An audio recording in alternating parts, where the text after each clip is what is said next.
오늘 본문의 말씀으로 여호수아서 강의 10번째 말씀, 우리는 기적 속에 살고 있습니다 라는 제목으로 말씀의 은혜를 함께 나누겠습니다. 전에 사역하던 교회에서 모텔 사장님이 교회에 출석을 하셨습니다. 교회 바로 앞에 있던 모텔이었는데요, 한 3주간 교회를 잘 나오셨는데 갑자기 교회를 안 나오시기 시작해서 너무 궁금한 거예요. 왜 잘 나오시다가 안 나오실까 싶어서 큰 마음 먹고 모텔로 신방을 갔습니다. 모텔 신방 가는 게 굉장히 어렵더라고요.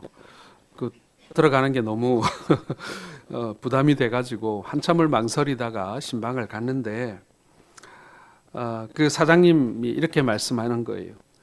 3주나 교회를 나갔는데 내 류마티스가 낫지를 않더라, 이렇게 말씀하시는 겁니다.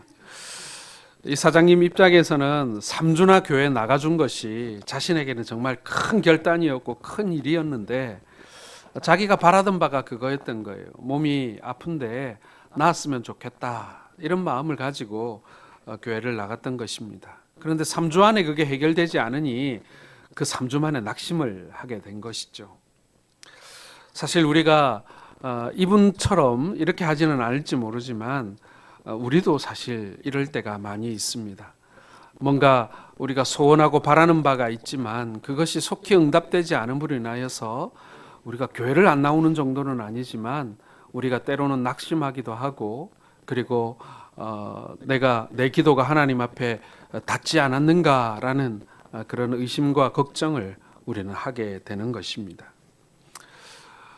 어떻게 보면은 이 믿음 안에서 우리가 새로운 전기를 마련하기를 원하고, 그리고 새로운 기회가 나에게 주어지기를 바라는 것은 어떻게 보면은 자연스러운 일이기도 하지만, 그러나 그것이 나의 입장이 아니라 하나님의 입장에서 응답되어진다라는 사실을 우리는 기억해야 하는 것이죠. 간혹 군대에 가는 청년들을 제가 만날 때마다 청년들이 군대에 입대하게 되는 동기가 참 다양하다는 것을 느낄 때가 있습니다. 나이가 됐으니까 가는 것도 있고, 그리고 빨리 갔다 오면 학업을 계속 이어가는데 도움이 될 것 같기도 하고, 여러 가지 이유가 있습니다만은 그 중에 우리 청년들에게, 특히 형제들에게 있는 마음 중에 하나는 마음을 정리하러 이 군에 입대하는 경우들을 굉장히 많이 보게 됩니다. 연애가 잘 안 됐거나, 아니면은 학교에 적응을 잘 못했거나, 여러 가지 이유로 인해서 너무 혼란스럽고 갈등을 많이 하다 보니 이때 딱 중단하고 군대를 가서 마음을 좀 정리하고 돌아오겠다, 이러고 저한테 얘기를 하고 이렇게 입대를 하는 것을 보게 됩니다.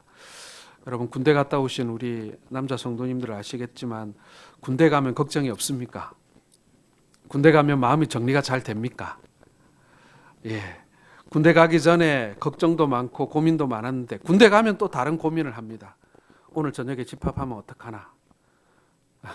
네, 이제 훈련 나가서 고생할 텐데 이 추워서 어떡하나?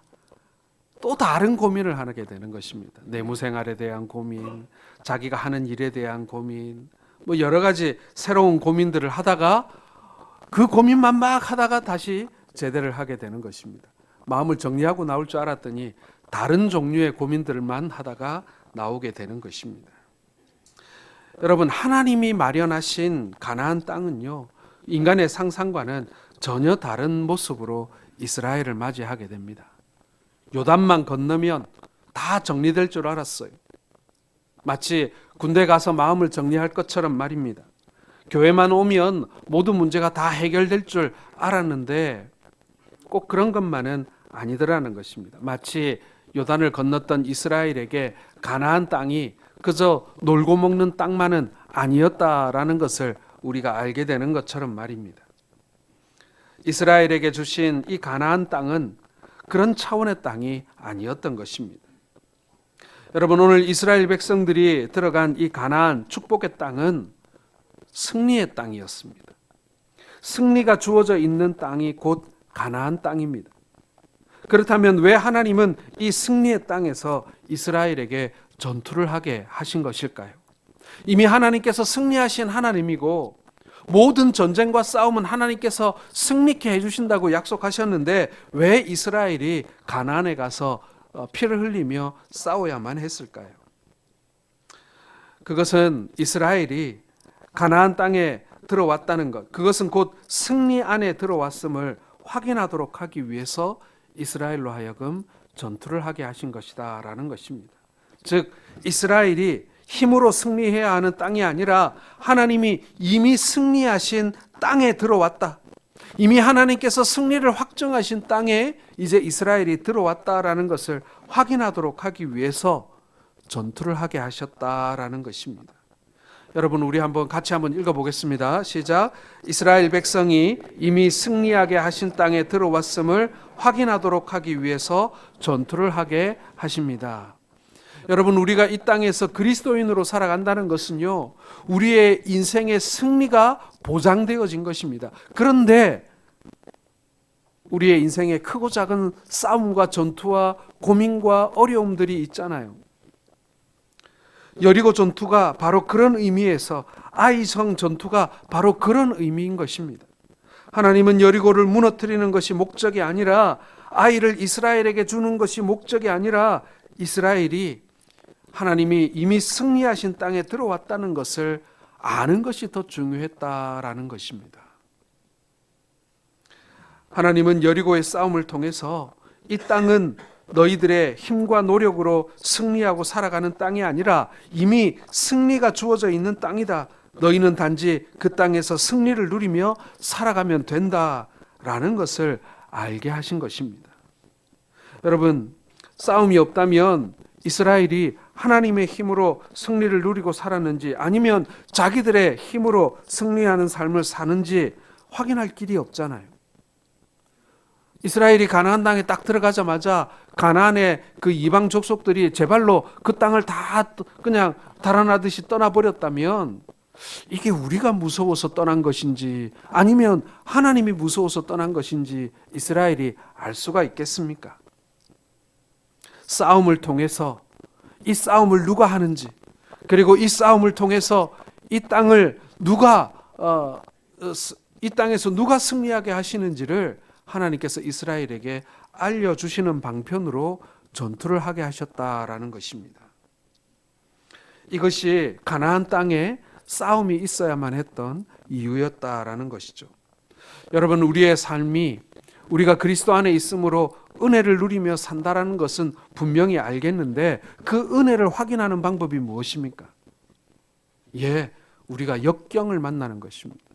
우리가 어려움을 만나고 시험거리를 만나고 우리가 유혹을 당하는 것입니다. 그때 우리가 알게 되는 거예요.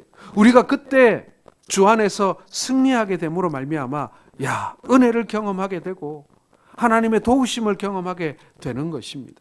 저절로 잘 된다면 마치 기계적으로 우리가 발만 들여 놓으면 저절로 그냥 다 해결되는 것이라면 우리가 하나님의 은혜를 알 길이 없는 것입니다.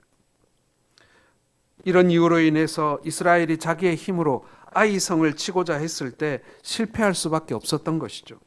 자기 힘을 의지하는 것은 곧 실패라는 것을 이스라엘 백성들이 이제 알게 되는 것입니다. 여러분, 오늘날 성도들이 나약하게 살아가게 되는 것은요, 승리하는 자로 살지 못하기 때문에 그런 것입니다. 축복의 땅이란 지금으로 말하면 성령을 말씀하는 것입니다. 성령 안에서 실패란 있을 수 없기 때문입니다. 성령 안에서 산다는 것은 곧 승리자로 산다는 것을 의미하는 것입니다. 그러나 말로만 나는 승리자다라고 한다고 해서 승리자로 살아갈 수 있는 것이 아니지요.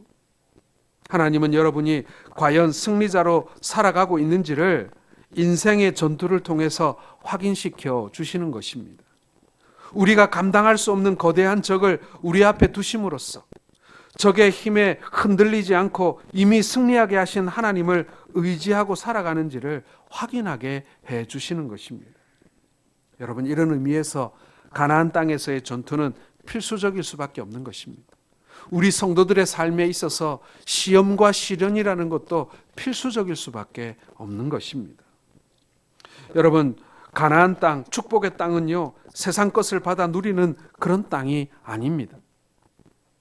축복의 땅은 하나님의 승리가 주어져 있는 땅이라는 뜻입니다. 성도가 그리스도 안에서 산다는 것은요, 이미 승리한 자로 사는 것을 의미합니다. 내가 믿음이 있고 없고의 문제가 아닙니다. 내가 힘이 있고 없고의 문제도 아닙니다. 내가 뭘 안 하고 하고의 문제도 아닙니다. 승리하신 그리스도 안에 있기 때문에 그리스도와 함께 승리한 자로 살아가는 것이 바로 성도라는 것이죠. 따라서 여러분, 성도가 진심으로 가나안 땅을 살아가고 있다면 그것은 염려나 걱정 속에 사는 것이 아니라 주의 승리를 기대하며 사는 삶을 사는 것입니다. 내가 비록 세상에서 약한 자로 산다고 할지라도, 내가 비록 세상에서 가난한 자로 산다 할지라도 그것이 나의 패배가 아님을 알기 때문에 우리가 당당할 수가 있는 것입니다. 나의 힘으로 사는 것이 아니라 주의 능력으로 사는 것이기 때문에 우리가 불안을 극복하고 우리가 주 안에 평안하게 살아갈 수가 있는 것이죠. 여러분, 과연 우리가 이런 모습으로 살아가고 있는지를 확인하기 위해서 전투가 있는 것입니다. 이것이 바로 가나안 땅의 의미인 것입니다. 지난 시간에 거짓말을 해서라도 이스라엘과 화친을 하고자 했던 기브온 거민들에 대해서 말씀을 드렸습니다. 기브온 거민들은 이스라엘의 하나님에 대한 소문을 들었습니다. 홍해를 가르고 애굽의 군사를 몰살시키고 여리고와 아이를 멸하신 그 하나님이 가나안 땅을 이스라엘에게 줬다면 그 약속은 분명히 틀림없이 되어질 것이기 때문에 그들은 이스라엘에게 속여서라도 화친을 맺고자 했던 것입니다. 그들은 이스라엘 군대의 강력함을 믿었던 것이 아니라 그 이스라엘 군대를 움직이시는 하나님의 능력을 두려워하고 믿었기 때문에 그런 것입니다. 여러분, 기브온 거민들은요, 자신들의 군사력과 이스라엘의 군사력을 비교하고 계산하지 않았습니다. 만약 그랬다면 이 기브온 사람들은 화친하지 않았을 거예요. 이 가나안 거민들의 연합군도 만만치가 않았기 때문에 그렇습니다. 아무리 이스라엘 민족이 이 숫자가 많다 하더라도 가나안에 살고 있는 그 거주민들의 숫자보다 많았겠습니까? 아닙니다, 여러분. 가나안 사람들이 몇 갑절 더 많았습니다. 그리고 훨씬 더 강한 군대를 가지고 있었고, 그리고 더 중요한 것은 이 가나안 사람들에게는 뭐가 있었습니까? 성이 있었습니다. 여러분, 수성을 하는 게 공성을 하는 것보다 훨씬 더 쉬운 거 아시죠?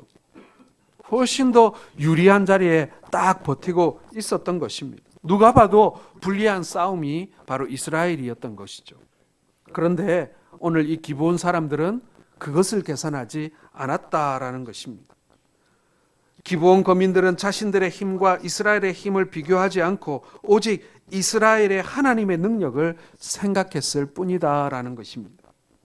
여호와의 능력이라면 가나안은 틀림없이 멸망당할 것이다라는 것을 그들은 알았던 것입니다. 이제 자신들이 살 길은 이스라엘과 연합하는 것밖에 없다, 그 길밖에 없다라는 것을 알게 된 거예요. 여러분, 이것이 바로 기브온을 통해 보여준 아이러니한 이방인의 신앙의 모습인 것입니다. 그들이 신실해서, 그들이 죄가 없어서, 그들이 가나안에 사는 어떤 민족들보다 하나님을 믿을 만한 신실한 마음을 가지고 있어서 그들이 하나님 앞에 투항을 했을까요? 그러지 않습니다. 기브온 사람들 역시도 그 가나안 7 족속들처럼 똑같이 타락하고, 그리고 그들 역시도 하나님의 심판에 이미 너희들은 멸망, 이렇게 하나님께서 선고하신 그러한 그 가나안 민족들 중에 하나입니다. 하나님께서 이스라엘에게 멸하라고 하셨잖아요. 그게 하나님 심판 아닙니까? 그런데 이들이 하나님을 본 거예요. 싸우는 하나님을 본 것입니다. 승리하신 하나님을 본 것입니다. 오늘날 하나님의 능력을 생각하기보다 자신의 능력과 자신의 가능성을 계산하고 비교하면서 살아가는 사람들의 믿음 없음을 보여주는 한 장면이라고 할 것입니다. 여러분, 한낱 당하는 것이 마땅한 기브온 사람들도 하나님을 알아보는데 주 안에 살고 있다는 우리가 승리하는 하나님, 능력 많으신 하나님을 알아보지 못한다면 정말 부끄러운 것 아니겠습니까? 우리가 그 기브온 사람들의 그 영적 안목보다도 못하다면 말입니다.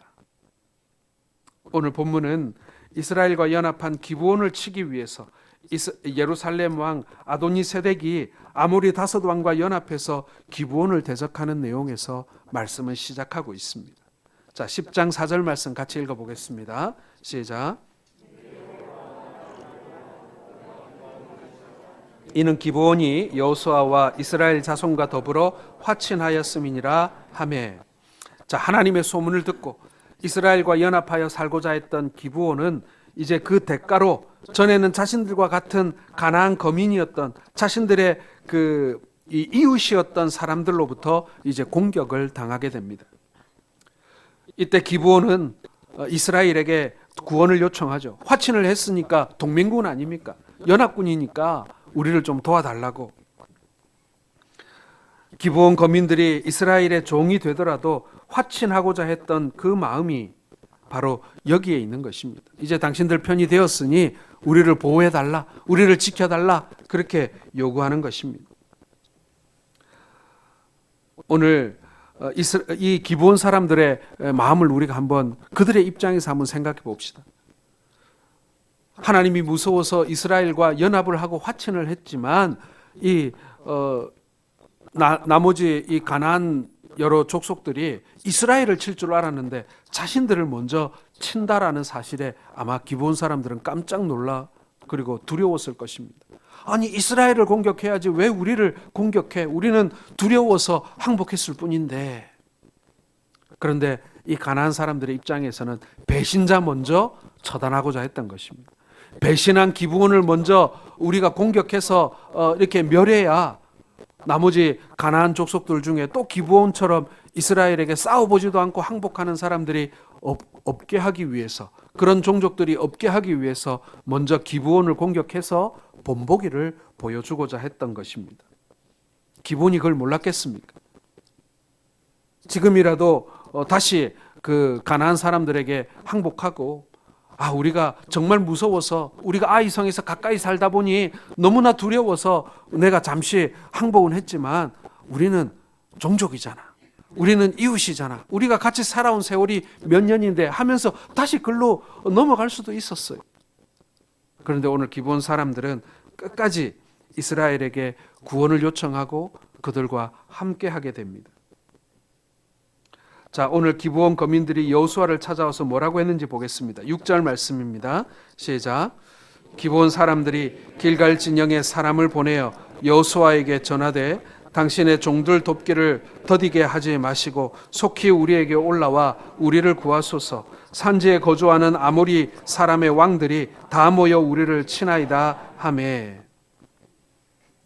여러분, 이것으로서 기브온 거민들은요, 진심으로 하나님의 능력에 굴복한 자였음을 알 수가 있는 것입니다. 그들은 다시 자신들의 이웃들에게 돌아가지 않았습니다. 그들은 다시 그들의 종족들에게 돌아가지 않았습니다. 그들이 두려워하고 그리고 경외하는 하나님께 그들의 운명을 맡겼던 것입니다. 기브온의 요청에 의해서 여호수아가 모든 군사와 용사로 더불어 길갈에서 올라갑니다. 그리고 하나님은 아도니세덱의 연합군들이 여호수아에 의해 패배하게 하십니다. 그들은 도망치게 되고 하나님은 도망치는 그들 머리 위에 큰 우박덩이를 떨어뜨리게 해서 이스라엘의 칼로 죽인 숫자보다 더 많은 수가 죽게 하신다. 그리고 더욱더 놀라운 일은 태왕과 달이 이 골짜기 위에 멈추게 된 그러한 사건이 일어나고 있는 것입니다. 여러분, 오늘 이 이적들은요, 이 전쟁의 승리의 공로가 누구에게 있음을 우리에게 알려주지 않습니까? 이스라엘이 싸움을 잘해서, 이스라엘이 숫자가 많아서, 전술 전략이 뛰어나서가 아니라 하나님께서 이 전쟁을 수행하셨고 그리고 승리하게 하셨다라는 것을 알려주는 것입니다. 자, 오늘 12절과 13절 우리 다시 한번 읽어보겠습니다.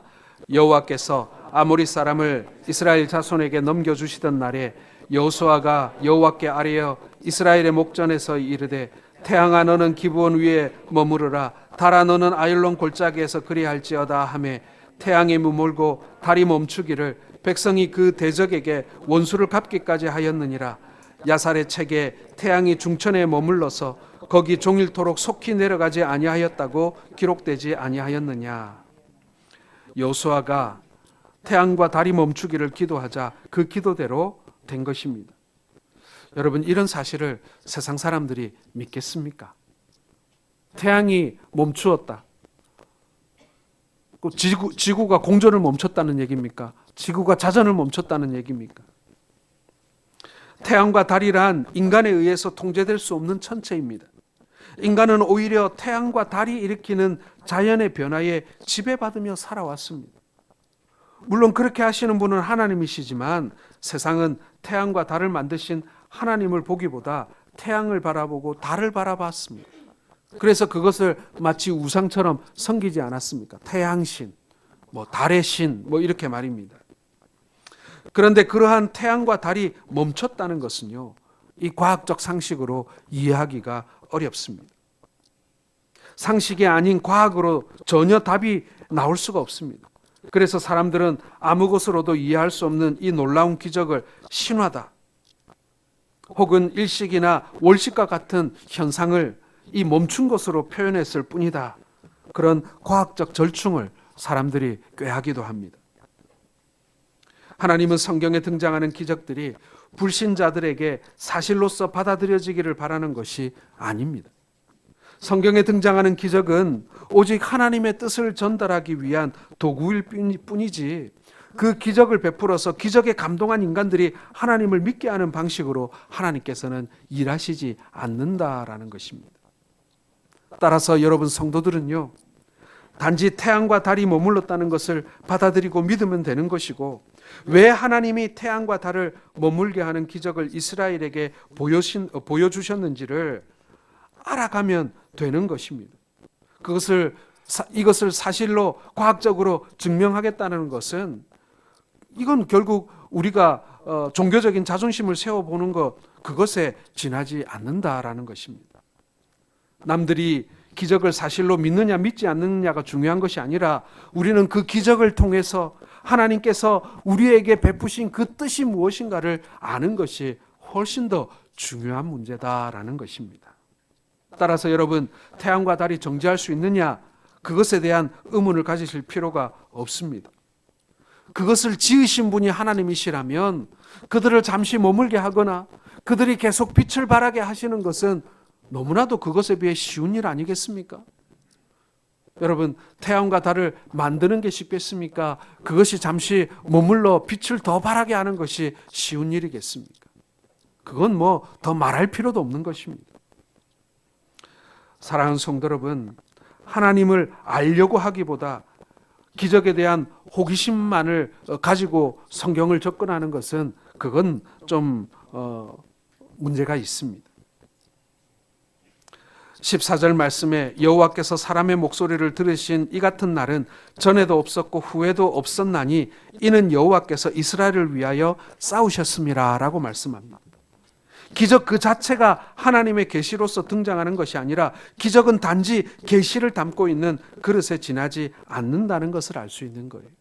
따라서 여러분, 여호수아 때 있었던 기적을 통해서 하나님이 말씀하고자 하는 것을 알면 되는 것이지, 오늘날 우리에게도 똑같이 이러한 기적이 일어나기를 바라는 그럴 필요는 없다라는 것입니다. 사실 실제로 세상 사람들의 눈앞에서 태양과 달이 잠시 멈춘다고 해서 그들이 창조주 하나님을 믿게 될 것인가? 그건 아니라는 것이죠. 단지 놀라운 기적에 감탄할 뿐입니다. 사랑하는 성도 여러분, 오늘날 우리가 그리스도 안에서 경험하게 되는 가장 놀라운 기적이 뭔지 아십니까? 바로 우리 안에 성령이 찾아오셨다라는 것입니다. 죄인인 우리 가운데 하나님의 영이 임했다라는 것입니다. 이게 가능한 일이겠습니까? 이게 말이 되는 일이겠습니까? 태양과 달이 정지한 것보다 더 큰 기적과 힘은요, 죄인인 우리에게 하나님의 영이 찾아오셨다라는 이 사실입니다. 태양과 달이 정죄한 것보다 성령 받고 그리스도를 믿는 자 된 것이 여러분 더 놀라운 일이고 더 큰 기적이라는 것입니다. 그렇다면 하나님은 무엇 때문에 태양과 달이 정죄한 기적을 사람들에게 보여주셨겠습니까? 이스라엘이 이기게 하기 위해서? 예, 그것도 맞습니다. 그러나 우박을 떨어뜨려서 승리하게 하실 수 있는 하나님께서 굳이 달과 태양을 멈추게 하신 이유가 무엇인가? 그것은 바로 하나님 앞에 나온 하나님의 성도들이 가치가 있다, 이만큼 값어치 있는 존재들이라는 것을 하나님께서 알게 하시기 위함 아니겠습니까? 이스라엘이 얼마나 내게 소중한 존재인 줄 아느냐? 하늘에 떠 있는 달과 그 태양과 별들보다도 나는 이들이 더 내게 귀하다. 뿐만 아니라 기브온 사람들, 그 죄 가운데 살고 있고 우상 섬기던 기브온 사람들조차도 그들이 내 이름을 믿고 나를 두려워하는 마음에 나에게 투항하지 않았느냐? 나는 그들도 귀하다. 오늘 하나님께서는요, 바로 하나님의 겉된, 하나님의 백성된 자들을 귀하게 보신다라는 것입니다. 여러분 한번 따라합시다. 자, 하나님의 것은 같이, 하나님이 엄청난 능력과 힘과 복으로 지키시고 보호하십니다. 다시 한번 읽겠습니다. 시작. 하나님의 것은 하나님이 엄청난 능력과 힘과 복으로 지키시고 보호하십니다. 여러분, 하나님의 사람들은요, 하나님의 소유된 백성들은요, 하나님께서 엄청난 능력과 힘과 복으로 지키시고 보호하신다는 것을 믿으시길 바랍니다. 심지어는 이방인 기브온 사람들까지도 말이죠. 심지어 하늘의 태양과 달을 멈추게 하시면서까지도 말입니다. 이 말은요, 하나님 뭐든지 다 동원해서라도, 무엇을 해서라도 우리를 지키시고 보호하신다라는 뜻입니다. 하나님은요, 인간 편이 아니라 자기 편이세요. 하나님의 것은 하나님이 지키시고 보호하십니다. 하나님의 것을 인간에게 양보하지 않으십니다. 그래서 하나님의 백성인 이스라엘을, 그리고 하나님 편으로 살기를 작정한 기브온을 보호하시기 위해서 태양과 달까지 정죄하게 하신 것입니다. 여러분, 성도는요, 하나님의 보호 안에서 사는 자들입니다. 자신의 무능을 고백하고 그리고 예수 그리스도로만 살 수 있음을 아는 성도는 하나님이 지키시고 보호하신다라는 것입니다. 그게 여러분 가나안 땅의 의미이고 우리 가운데 성령 주신 의미라는 것입니다. 성령이 우리 가운데 찾아오셨다는 것은 그거예요. 너는 이제 내 거다. 내가 세상에 무엇을 다 동원해서라도 너를 지키고 내가 보호하겠다라는 의미인 것입니다. 여러분, 기브온은요, 거짓말을 해서라도 하나님 편에 서고 싶었습니다. 하나님 편에 서는 것이 곧 사는 길임을 알았기 때문에 그렇습니다. 그래서 여호수아는 한번 약속한 이상 그것을 취소할 수가 없었던 것입니다. 사랑하는 성도 여러분, 우리가 그렇게 필사적으로 하나님을 믿고 우리가 그렇게 필사적으로 하나님을 의지하며 살고 있는지 우리가 한번 되물어 봐야 합니다. 자신의 모든 종족의 생명을 걸고 거짓말을 해서라도 이스라엘을 속여서라도 하나님 편에 서고자 했던 그런 기브온 사람들의 그 모습 말입니다. 마지막으로 여러분, 하나님은요, 겸손으로 사는 자를 끝까지 지키시고 보호하심을 여러분 믿으시길 바랍니다. 오늘 본문을 통해서 하나님이 목을 밟아버리는 인간과 태양과 달을 정지하게 해서라도 보호하시는 인간에 대해서 분명히 말씀하고 있습니다. 목을 밟아버리는 인간은 자기 힘을 의지하며 사는 자입니다. 오늘 말씀 24절과 25절을 한번 같이 읽어보겠습니다. 시작. 그 왕들을 여호수아에게로 끌어내매 여호수아가 이스라엘 모든 사람을 부르고 자기와 함께 갔던 지휘관들에게 이르되 가까이 와서 이 왕들의 목을 발로 밟으라 하매 그들이 가까이 가서 그들의 목을 밟으매 여호수아가 그들에게 이르되 두려워하지 말며 놀라지 말고 강하고 담대하라. 너희가 맞서서 싸우는 모든 대적에게 여호와께서 다 이와 같이 하시리라 하고. 목을 밟아버리는 인간은 자기 힘을 의지하고 사는 자들입니다. 여러분, 기브온과 나머지 가나안 족속들의 차이가 무엇입니까? 기브온은요, 자신들의 힘이 하나님의 능력 앞에 모자라다는 것을, 일천하다는 것을 알았기 때문에 항복한 거예요. 나머지 가나안 족속들은 무엇입니까? 자신들의 힘을 의지하여 하나님을 대적한 사람들입니다. 인간들끼리 힘을 모으고 열심히 하면 자기들 계획대로 되어질 것 같은 착각으로 사는 자는 결국 하나님에 의해서 그 목이 밟힐 자라는 것을 여러분, 우리가 절대로 잊어서는 안 되는 것입니다. 이것은 신앙생활에서도 마찬가지입니다. 우리의 구원은 오직 그리스도의 피로 인하여 이루어집니다. 그리스도의 피 안에 구원이 약속되어져 있습니다. 따라서 그 피를 믿는 자는 절대로 자신의 행함을 바라보지 않습니다. 내가 착하기 때문에, 내가 지혜롭기 때문에 되어진다고 생각하지 않습니다. 모든 것이 선물이고 모든 것이 은총이기 때문에 그렇습니다. 여러분, 이것이 겸손 아니겠습니까? 하나님은 이러한 겸손으로 사는 자를 끝까지 지키시고 보호하심을 여러분 믿으시길 바랍니다. 같이 한번 읽겠습니다. 세 번째 대지입니다. 시작. 하나님은 겸손으로 사는 자를 끝까지 지키시고 보호하십니다. 여러분, 정지된 태양과 달에 관심을 그렇게 두실 필요가 없습니다. 태양과 달이 정지된 것이 놀라운 것이 아니라 하나님 편에 서고자 했던 이스라엘과 기브온이 태양과 달이 정지되면서까지 보호받는 세계 안에 들어왔다.